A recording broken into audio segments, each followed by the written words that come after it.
Greetings, programs. This is Wretch. Welcome back to Citizen Sleeper 2 Starward Vector.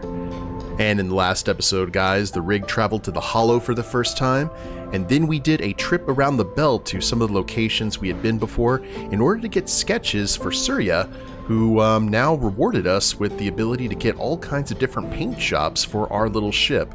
And I listened to you guys in the comments, and I tend to agree the hollow paint job on the rig is probably the best out of the lot. It just looks like a spaceship and kind of fits the general vibe here of this world. So yeah, we're going to go ahead and stick with this until I decide to change it, but I don't think I will. Now, in terms of what we're going to be doing next, we're going to help the Helion Dispatches at the Hollow, and we need to get an array from Holmes's Rock. And it's been a bit since we've been over there, so let's go ahead and see what would be the fastest way. Not that way, we gotta go here through Flotsam. Let's go ahead and confirm. Aw, look at it.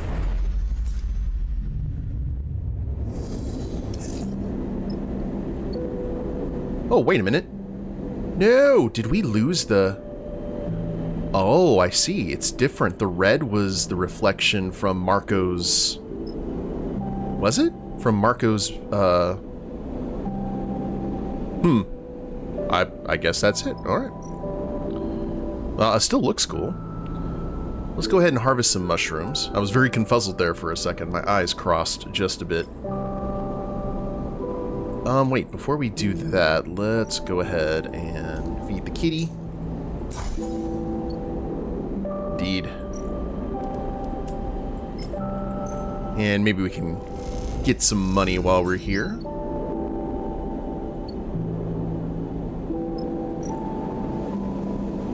Endure. Well, we can definitely endure now, so that's nice. Work some hydroponics.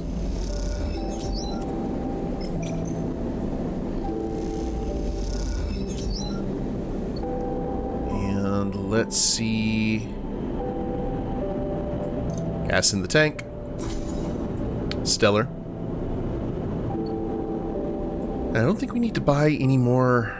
I'm still curious. I don't want to sell any processed scrap until we absolutely need to, when our cryo is low, or we're in a situation where it's like kind of an absolute.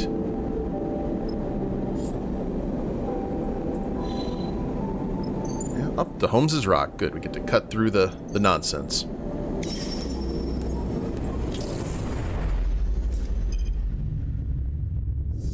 New location discovered. I like hearing that noise. Old relay. Ooh, look at our dice. We are in good shape, I think.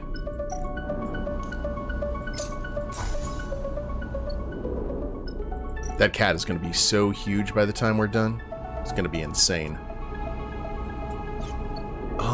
Let's wait for right now. Pulling a clean array from the Solheim relay is a tricky job, especially given the state of the facility.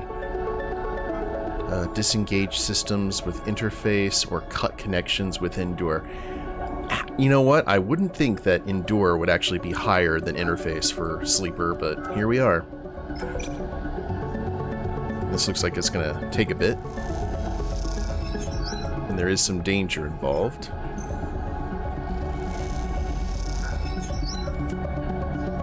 Working systematically, you isolate an array and work to get it free with care.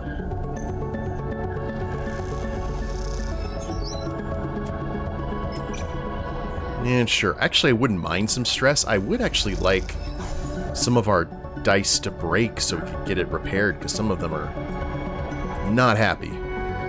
But we're over halfway done, so let's go ahead and crash out. Oh, I should have went for supplies. Oh well. And that should be more than enough on the dice to finish this up.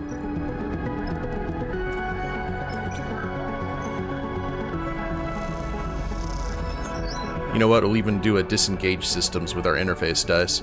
The arrays in the relay are hooked up to the old terminals. Safely disengaging these will allow clean extraction.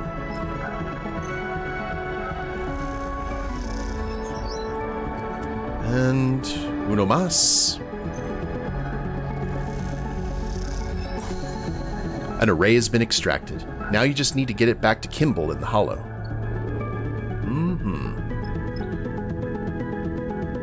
Well, let's do the same thing as usual. Fix a broken array. Get a little bit of cryo and energy back. Gas, please. That's our primary expenditure, really. And also, can we... I forgot, is this the place where we can't get supplies? Oh no, we can fill our supplies. We can sell our engine components here. 35 cryo is a pittance, but Senna will broker a sale to a passing crew in need of repairs. Well, I think we're completely upgraded for our engine components. I think we could go ahead and sell that. That's another option for us. So we got a good economy to take advantage of. So now back to Flotsam, and then scatter yards. Well, which would be the fastest way? Actually, probably the green belt, since asteroids don't really seem to be a problem for us anymore, do they? Alright. Let's do that.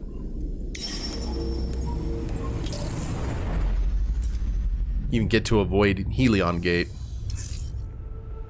which I am all about.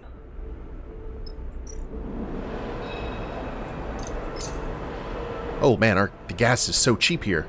I guess we have helped them out quite substantially. Got some supplies back.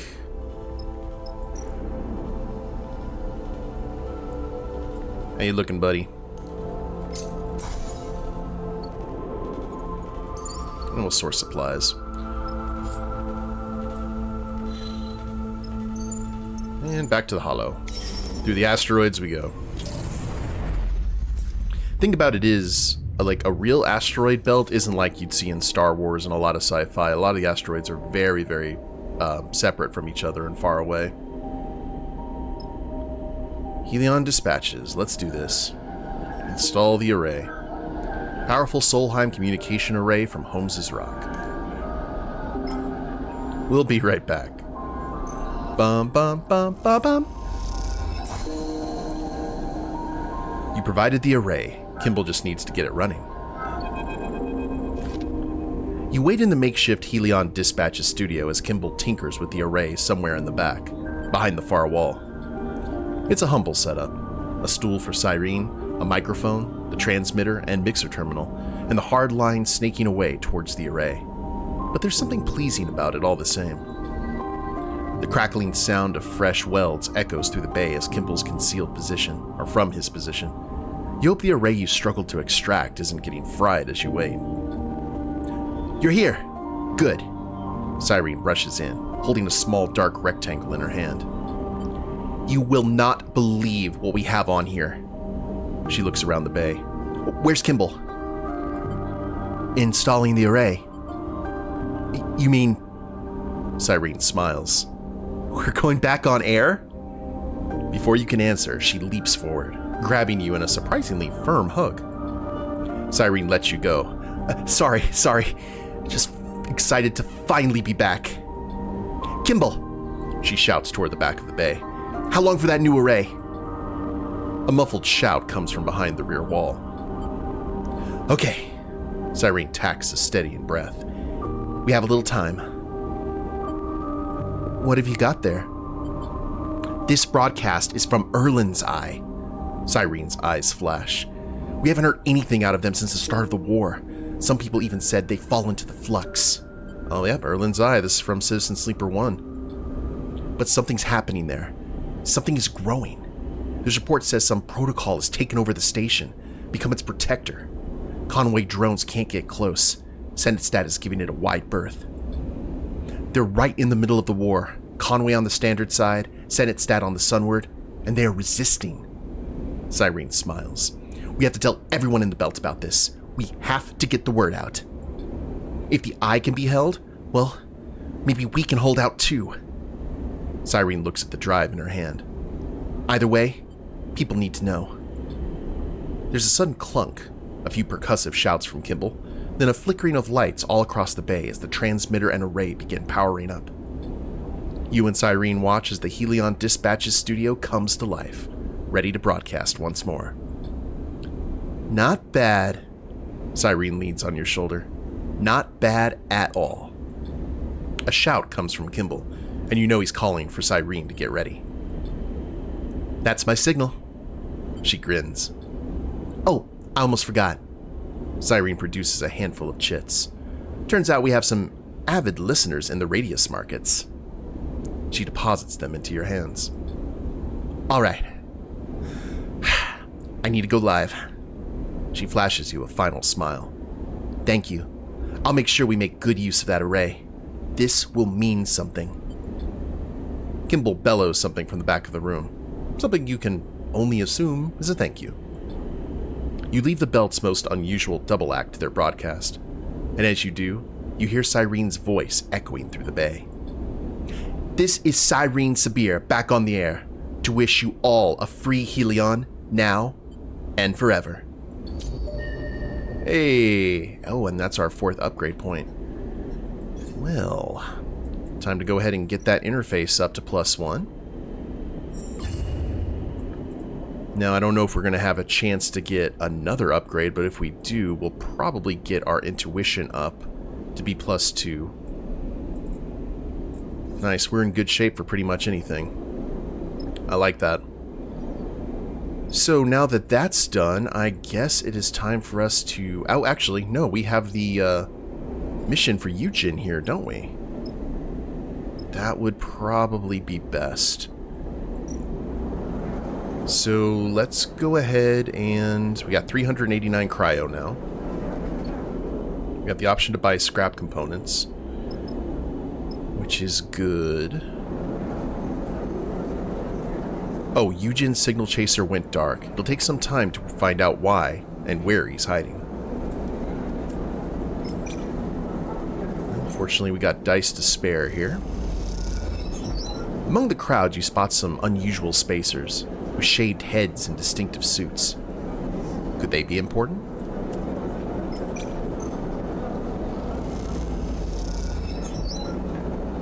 Well, I guess so. Well, we are halfway there. I don't want to waste any of our low dice. Or risk it, rather.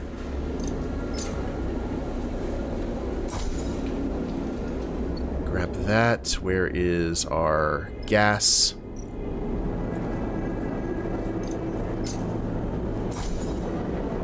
Cool. Now let's go ahead and call it a night. Just grab some cryo for the road.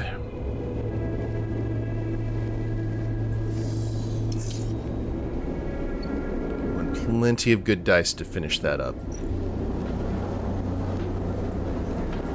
And yeah, here we go.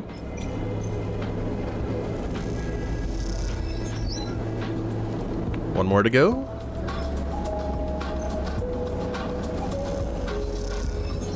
Yu-Jin gets your attention. It seems he's found something. The radius market surrounds you and Yu-Jin. Much of the architecture of the Starward belt is built on a Solheim foundation.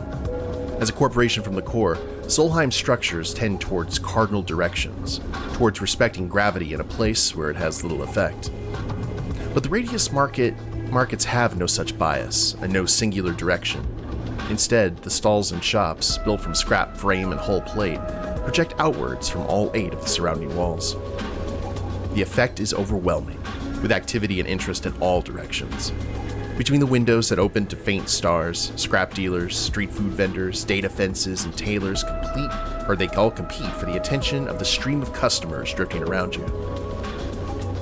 Sleepa! Yu-Jin draws close to get your attention, his voice barely raised. Take a look. He jerks his head, motioning down the market. You refocus your attention, your eyes drawn to a group of dark-suited spacers with shaved heads. 5 of them gather around a retreating figure. The spacers are noticeably distinct from the rest of the crowd. They're tight and complex suits kept in pristine condition and all in the same design, a rarity amongst the Starward Belt's ramshackle fashions. You see one of them is gesticulating aggressively, chopping the air with his hand. Yu-Jin nudges you again. Not the singers. You glance at him, unsure of that term. The one they are threatening. Yu-Jin starts to move forward, his eyes fixed on the group. That's my contact. You turn back to the group, the singers as Yu-Jin called them, and see they're rounding on the figure now. Their body language is clear. This is about to come to blows. Yu-Jin clearly sees the shift too. Before you can say a word, he's off, gliding hard through the crowds toward them. You give chase without thinking, kicking off the nearest strut and angling yourself through the central void of the market behind Yu-Jin. Yu-Jin doesn't stop. He barrels straight into the singers, sending two of them spinning into the crowd to a chorus of shouts and protests. Yeah, let's try and calm the situation. I think that's what Sleeper would do even if he had Engage. Hey. You hold out your arms and try to talk them down, calling to Yu-Jin. The singers gather around you, but they don't start throwing punches. Yet. One of them comes forward, meeting your eyes. You hear one of the others call him Peter. Their leader, perhaps? This idiot with you. Peter nods toward Yu-Jin, who's wrestling with one of the crew. He whistles and the singer disengages and moves away. Yes. Can you ask him to calm down, please? You see Peter's hand is resting on a dark shape at his hip. So, Peter looks between the two of you. Do you have a reason for interrupting my business? He gestures around, and while some people have moved on, a few are hanging back to watch what comes next. You are about to jump my friend. Yu-Jin nods at the contact, who's quietly watching with a concerned look on his face. The comment sends a small rumble of conversation around the remaining crowd. It seems the singers aren't so popular here. I think you misunderstood. We were simply asking for information. He shoots a sharp smile at the contact. I think Lewis has told you everything he's happy to share. Yu-Jin shoots a glare at his contact, who nods sheepishly. Peter looks between all of you, and then surveys the crowd. One of the singers starts to interrupt, but Peter raises a hand and silences them. See you around, then. He smiles a sharp smile at Yu-Jin and leads the other singers away into the crowd, which parts slightly as they enter it. Lewis. Yu-Jin rounds on the smaller figure. How about... Not here. Lewis interrupts and sighs. You come with me. Lewis leads you away from the open market, most of the crowd having dispersed, into a small passageway. He finds a hatch, opens it, and beckons you both through before slipping inside, closing it behind you. So, what business did you have with the singers? Yu-Jin perches on a stool in the small workshop, picking up a tool from the mag strip above the bench and turning it over in his hands. The singers? Is that what you call them? Lewis looks nervous. First I've known of them is when they turned up a few cycles back and started pressing me for info. Yeah, I've run into some singers before. Not these ones, but they all dress the same. Yu-Jin glances between you and Lewis. They're refugees out of Ember Song, one of the moons of that gas giant to the inner systems. Their moon is a volcanic hellhole, so these guys are refugees. Fleeing the war like most, they tend to be tough as hell and aren't used to being told no. That part checks out. Lewis smiles a weak smile. They've been pressing me for data for cycles ever since they showed up. My data. Yu-Jin clicks the tool back on the mag strip and fixes Lewis with a hard stare. You been shopping it around then? Trying to drive a bidding war? Lewis holds up his hands. No, nothing like that. He's afraid of Yu-Jin, and you worry why that might be. I just wanted to verify the data. I asked around. Someone I showed it to, well, they mentioned a fraction drive. You see Yu-Jin bristle with anger. Lewis keeps talking, speeding up. That was all. But a couple of cycles later, these singers, as you call them, started showing up and I had to hide myself away. How'd you run the data business when you can't even go out to meet your clients? Where's the data now? Lewis turns to you, seemingly glad not to have to look at the angry Yu-Jin. I have it. Don't you worry. Lewis smiles. And it comes with a hell of a story. The friend I showed it to, he told me he's heard about that ship before. Mostly what he thought were rumors about a fraction drive ship. Apparently when Solheim collapsed, there was a struggle over who got to take it. 2 execs from the old corporate hierarchy wanted it, and some of their underlings found out about it too. Those wrecks you visited? That was the site of a battle over the thing. This ship was a hot ticket, even then. You think back to the twisted and blasted remains of the ships, the wreckage strewn across the asteroid. You wonder how many died to try and give the Aphelion path and its golden drive. It seems like both the execs got spaced, but someone came back later, slipped the ship out of the wreck that was carrying it. Here's the funny thing. Rather than use it, they dismantled it, took the ship apart here at the Hollow. Hell, there's probably strut work from the Aphelion path in this very station. Lewis looks around at the salvage compartment. You're all inside. So, it's gone? Yeah, not quite. Lewis smiles, enjoying telling the story now. They weren't stupid enough to dismantle an interstellar drive. The story goes that they buried it on a rock out in the shoals, totally unmarked. With thousands of rocks out there, they could leave it as long as they wanted and come back when they were ready. Thing is, they never came back. Yu-Jin finishes the sentence, his anger fading now. Bingo. Lewis grins as he holds up a thumbnail drive. And I've got the coordinates of the beacon that will lead you there. Yu-Jin snatches it from his fingers. I should have led with that. Lewis sighs deeply. That's just the start of the trail, no doubt, but it'll get you there if you manage to follow it. Yu-Jin nods at you and goes to leave, his hands immediately on the container hatch. Hey! Lewis rushes up. Aren't you going to pay for that? Not after you leak that fraction drive exists to your friend, the singers, and anyone else who's looking. No.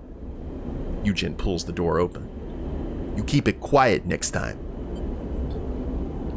Lewis turns to you. Oh, come on, friend. This thing has chased away my clients. He shows you his upturned palms. A 50 cryo for the effort, or just whatever you have. I'll take it. I'm desperate. Yeah, we'll pay Lewis. He's just trying to make ends meet.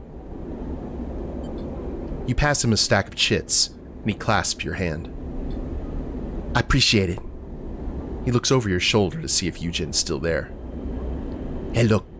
Be careful with that one, all right? He's not to be trusted. You turn, and Yu-Jin's already gone, and you follow him out of the container. Time to go find a fraction drive. Ooh, a new contract. It's been a bit, hasn't it? Cool. Well, we're full up on fuel, full up on supplies, and we've got a heck of a talent roster to draw from. I know Yu-Jin's got to be part of that, but... Aphelion Beacon, Fraction Drive Beacon Trail. This is it. The first beacon in the trail that leads to the Aphelion Path's Fraction Drive. Yu-Jin's eager to get there ahead of the singers, and anyone else. Oh, okay. So, we have got... It's still another situation where Junie's the best one to go along with that. We need that interface skill. And the crew's full. Good to have options, though.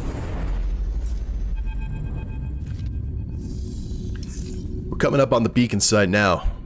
Seraphim brings the ship into place. Signal's pretty weak, though. He turns in his chair.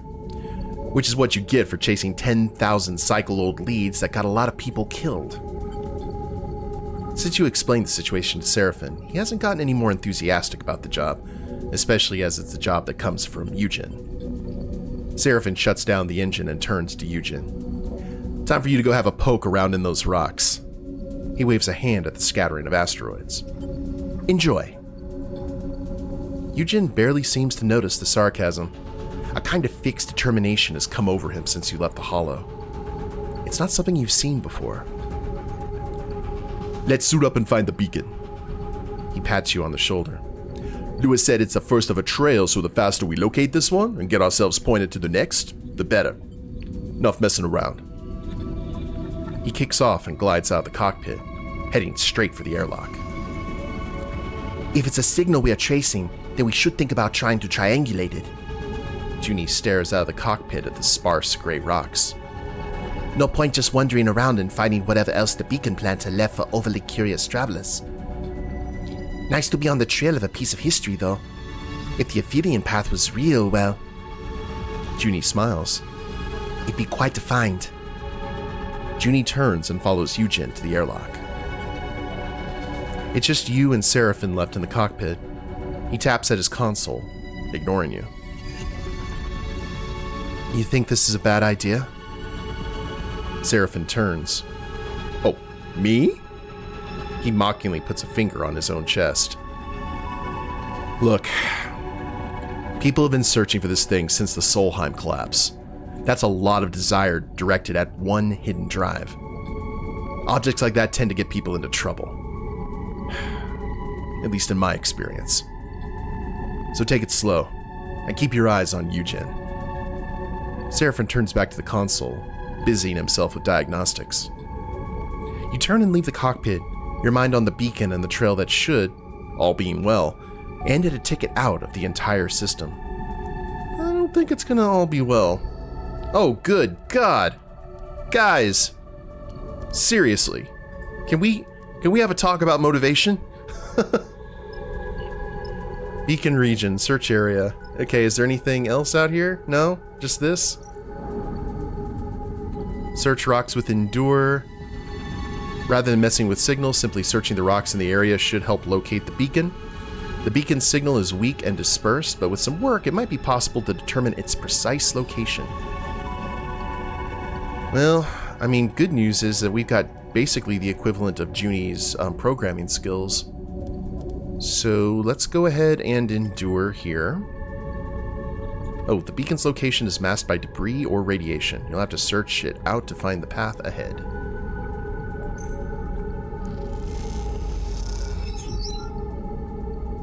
Okay, that's not horrible.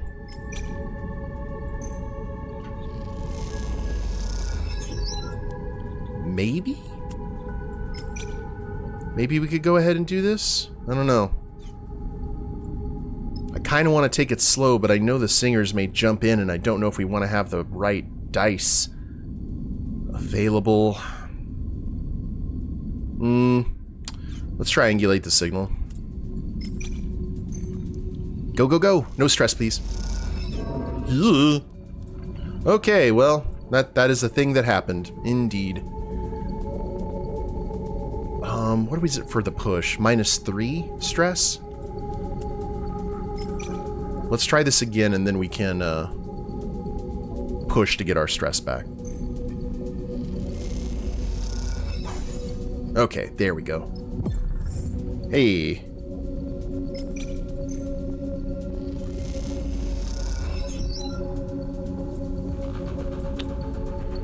So we'll stick with our one layer here, and I loathe to do this, but we've got to go ahead and just end the cycle and call it good. Yeah, look, the color scheme's completely different.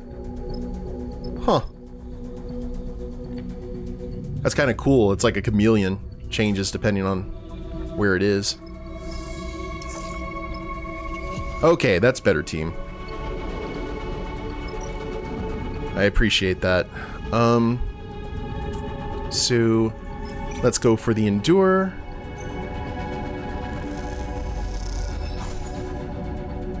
Still giving me a little bit of stress, which is unfortunate.